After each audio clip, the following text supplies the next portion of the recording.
अब फसह नाम का बिना खमीर की रोटी का पर्व आने को था। उधर प्रमुख याजक तथा यहूदी धर्मशास्त्री क्योंकि लोगों से डरते थे, इसलिए किसी ऐसे रास्ते की ताक में थे जिससे वे यीशु को मार डालें। फिर इस्करियोती कहलाने वाले उस यहूदा में, जो उन 12 में से एक था, शैतान आ समाया। वह प्रमुख याजकों और अधिकारियों के पास गया और उनसे यीशु को वह कैसे पकड़वा सकता है इस बारे में बातचीत की। वे बहुत प्रसन्न हुए और इसके लिए उसे धन देने को सहमत हो गए। वह भी राजी हो गया और वह ऐसे अवसर की ताक में रहने लगा जब भीड़ भाड़ न हो और वह उसे उनके हाथों सौंप दे। फिर बिना खमीर की रोटी का वह दिन आया जब फसह के मेमने की बलि देनी होती है। सो उसने यह कहते हुए पतरस और यूहन्ना को भेजा, जाओ और हमारे लिए फसह का भोज तैयार करो ताकि हम उसे खा सकें। उन्होंने उससे पूछा, तू हमसे उसकी तैयारी कहाँ चाहता है? उसने उनसे कहा, तुम जैसे ही नगर में प्रवेश करोगे, तुम्हें पानी का घड़ा ले जाते हुए एक व्यक्ति मिलेगा। उसके पीछे हो लेना और जिस घर में वह जाए तुम भी चले जाना और घर के स्वामी से कहना, गुरु ने तुझसे पूछा है कि वह अतिथि कक्ष कहाँ है जहाँ मैं अपने शिष्यों के साथ फसह पर्व का भोजन कर सकूं। फिर वह व्यक्ति तुम्हें सीढ़ियों के ऊपर सजा सजाया एक बड़ा कमरा दिखाएगा, वहीं तैयारी करना। वे चल पड़े और वैसा ही पाया जैसा उसने उन्हें बताया था। फिर उन्होंने फसह भोज तैयार किया। फिर वह घड़ी आई जब यीशु अपने शिष्यों के साथ भोजन पर बैठा। उसने उनसे कहा, यातना उठाने से पहले यह फसह का भोजन तुम्हारे साथ करने की मेरी प्रबल इच्छा थी, क्योंकि मैं तुमसे कहता हूँ कि जब तक परमेश्वर के राज्य में यह पूरा नहीं हो लेता, तब तक मैं इसे दोबारा नहीं खाऊंगा। फिर उसने कटोरा उठाकर धन्यवाद दिया और कहा, ברוך אתה אדוני אלוהינו מלך העולם בורא פרי הגפן। लो, इसे आपस में बांट लो, क्योंकि मैं तुमसे कहता हूँ, आज के बाद जब तक परमेश्वर का राज्य नहीं आ जाता, मैं कोई भी दाखरस कभी नहीं पीऊंगा।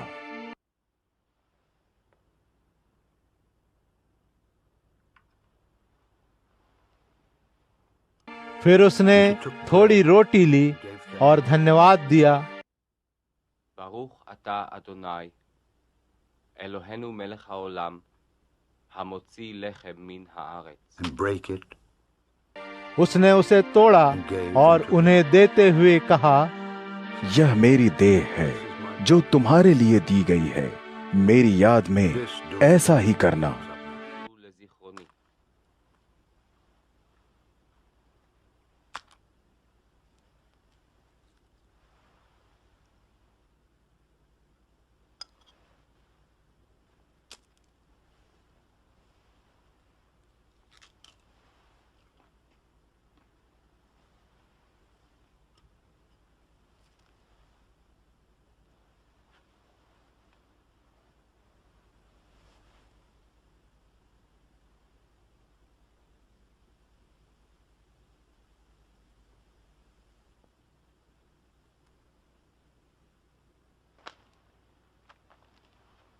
ऐसे ही जब वे भोजन कर चुके तो उसने कटोरा उठाया और कहा, यह प्याला मेरे उस रक्त के रूप में एक नई वाचा का प्रतीक है, जिसे तुम्हारे लिए उड़ेला गया है।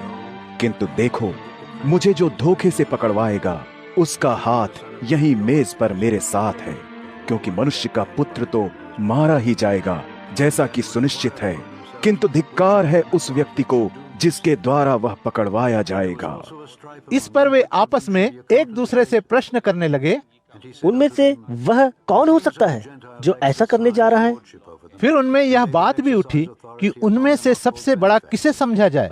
किंतु यीशु ने उनसे कहा, गैर यहूदियों के राजा उन पर प्रभुत्व रखते हैं, और वे जो उन पर अधिकार का प्रयोग करते हैं, स्वयं को लोगों का उपकारक कहलवाना चाहते हैं। किंतु तुम वैसे नहीं हो, बल्कि तुम में तो सबसे बड़ा सबसे छोटे जैसा होना चाहिए, और जो प्रमुख है उसे सेवक के समान होना चाहिए। क्योंकि बड़ा कौन है, वह जो खाने की मेज पर बैठा है, या वह जो उसे परोसता है। क्या वही नहीं जो मेज पर है? किंतु तुम्हारे बीच मैं वैसा हूं जो परोसता है। किंतु तुम वे हो जिन्होंने मेरी परीक्षाओं में मेरा साथ दिया है, और मैं तुम्हें वैसे ही एक राज्य दे रहा हूं जैसे मेरे परमपिता ने इसे मुझे दिया था, ताकि मेरे राज्य में तुम मेरी मेज पर खाओ और पियो और इस्राएल की 12 जनजातियों का न्याय करते हुए सिंहासनों पर बैठो। शमौन, हे शमौन, सुन, तुम सबको गेहूं की तरह फटकने के लिए शैतान ने चुन लिया है, किंतु मैंने तुम्हारे लिए प्रार्थना की है कि तुम्हारा विश्वास न डगमगाए, और जब तू वापस आए तो तेरे बंधुओं की शक्ति बढ़े। किंतु शमौन ने उससे कहा, हे प्रभु, मैं तेरे साथ जेल जाने और मरने तक को तैयार हूँ।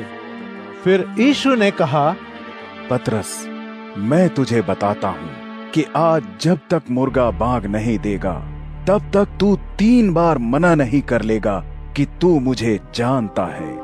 फिर यीशु ने अपने शिष्यों से कहा, मैंने तुम्हें जब बिना बटुए, बिना थैले या बिना चप्पलों के भेजा था, तो क्या तुम्हें किसी वस्तु की कमी रही थी? उन्होंने कहा, किसी वस्तु की नहीं। उसने उनसे कहा, किंतु अब जिस किसी के पास भी कोई बटुआ है वह उसे ले ले, और वह थैला भी ले चले, और जिसके पास भी तलवार ना हो वह अपना चोगा तक बेचकर उसे मोल ले ले, क्योंकि मैं तुम्हें बताता हूँ कि शास्त्र का यह लिखा मुझ पर निश्चय ही पूरा होगा। वह एक अपराधी समझा गया था, हाँ, मेरे संबंध में लिखी गई यह बात पूरी होने पर आ रही है। वे बोले, हे प्रभु, देख, यहाँ 2 तलवारें हैं। इस पर उसने उनसे कहा, बस बहुत है। फिर वह वहां से उठकर नित्य प्रति की तरह जैतून पर्वत चला गया, और उसके शिष्य भी उसके पीछे पीछे हो लिए। वह जब उस स्थान पर पहुंचा तो उसने उनसे कहा, प्रार्थना करो कि तुम्हें परीक्षा में न पड़ना पड़े। फिर वह किसी पत्थर को जितनी दूर तक फेंका जा सकता है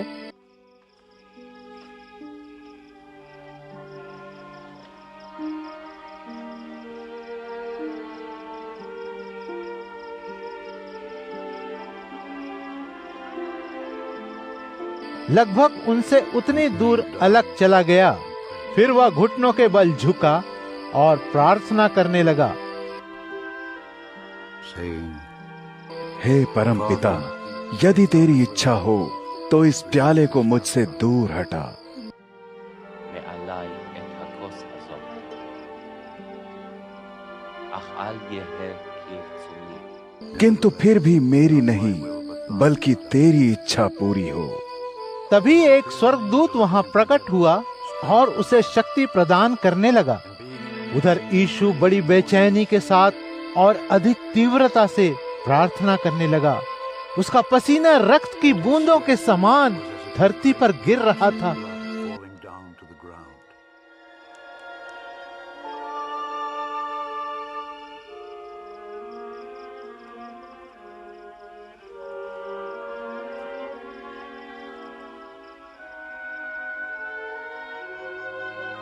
और जब वह प्रार्थना से उठकर अपने शिष्यों के पास आया तो उसने उन्हें शोक में थककर सोते हुए पाया।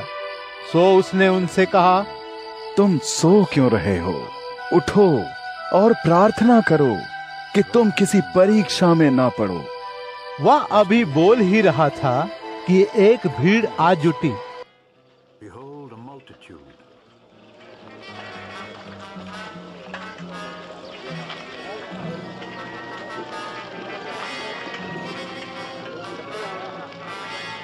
यहूदा नाम का एक व्यक्ति जो 12 शिष्यों में से एक था, उनकी अगुवाई कर रहा था।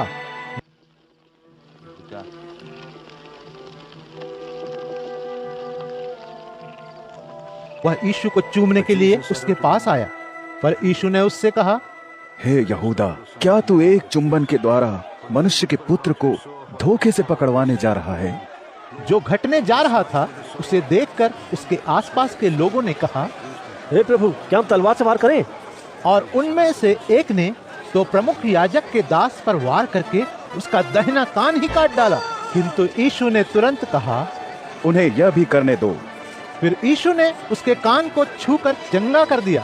फिर यीशु ने उस पर चढ़ाई करने आए प्रमुख याजकों, मंदिर के अधिकारियों और बुजुर्ग यहूदी नेताओं से कहा, क्या तुम तलवारें और लाठियां लेकर किसी डाकू का सामना करने निकले हो? मंदिर में मैं हर दिन तुम्हारे ही साथ था, किंतु तुमने मुझ पर हाथ नहीं डाला। पर यह समय तुम्हारा है, अंधकार के शासन का काल।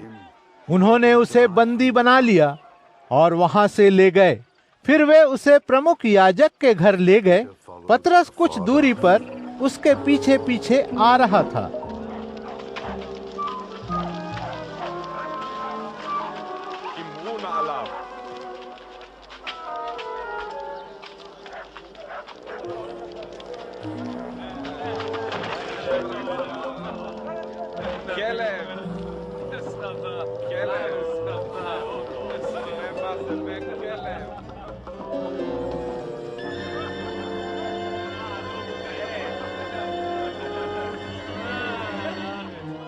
आंगन के बीच उन्होंने आग सुलगाई और एक साथ नीचे बैठ गए।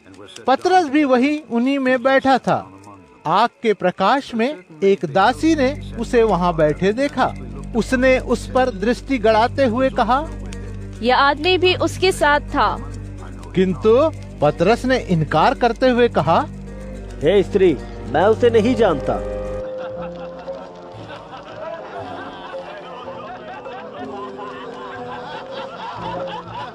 थोड़ी देर बाद एक दूसरे व्यक्ति ने उसे देखा और कहा, तू भी उन्हीं में से एक है।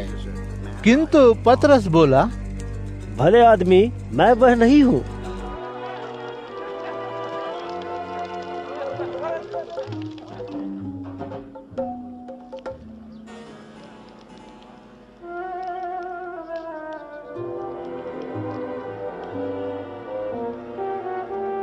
कोई लगभग एक घड़ी बीती होगी कि कोई और भी बलपूर्वक कहने लगा, निश्चय ही यह व्यक्ति उसके साथ भी था, क्योंकि देखो यह गलील वासी भी है।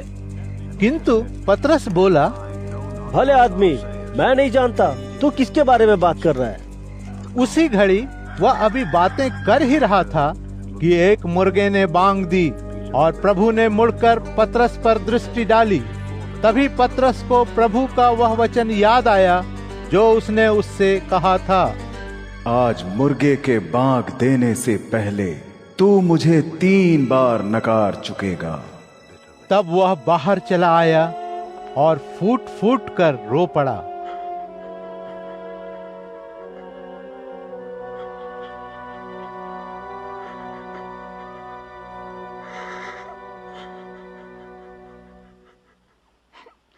जिन व्यक्तियों ने यीशु को पकड़ रखा था, वे उसका उपहास करने और उसे पीटने लगे। उसकी आंखों पर पट्टी बांध दी और उससे यह कहते हुए पूछने लगे कि बता, वह कौन है जिसने तुझे मारा? उन्होंने उसका अपमान करने के लिए उससे और भी बहुत सी बातें कही। जब दिन हुआ तो प्रमुख याजकों और धर्मशास्त्रियों समेत लोगों के बुजुर्ग नेताओं की एक सभा हुई।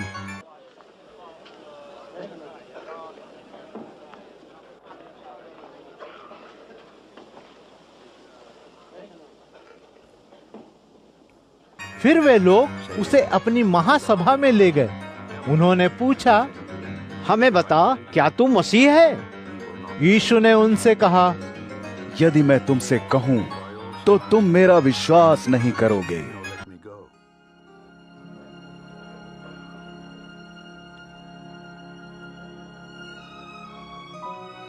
और यदि मैं पूछूं तो तुम उत्तर नहीं दोगे। किंतु अब से मनुष्य का पुत्र सर्वशक्तिमान परमेश्वर की दाहिनी ओर बैठाया जाएगा। वे सब बोले, तो क्या तू परमेश्वर का पुत्र है? उसने कहा, हाँ, मैं हूं।